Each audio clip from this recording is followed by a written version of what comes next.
Hi friends, నేను ఒక home made oil ready చేశాను జుట్టు రాలిపోకుండా ఉండడానికి. ఒకసారి ఐటమ్ అన్నీ చూడండి, క్లోజ్లో పెట్టాను. ఏమేమి ఐటమ్ పెట్టాను ఒకసారి చూసుకోండి.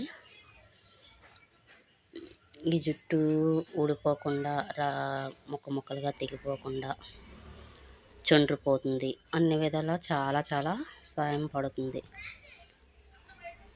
హోమ్ మేడ్ మనం సింపుల్గా చేసుకోవచ్చు. అన్నీ దొరికే ఐటమే, ఇంట్లో ఐటమే, పెద్దగా ఖర్చు ఏమీ ఉండదు. చూసారు కదా, ఫస్ట్ ఆయిల్ వేసాను, ఉసిరికాయలు వేసాను, ఆనియన్స్ వేసాను, అలోవేరా, కలవిందమట్ట, మందారాకులు, పువ్వులు, రెక్క మందార పువ్వులు ఎండబెట్టి,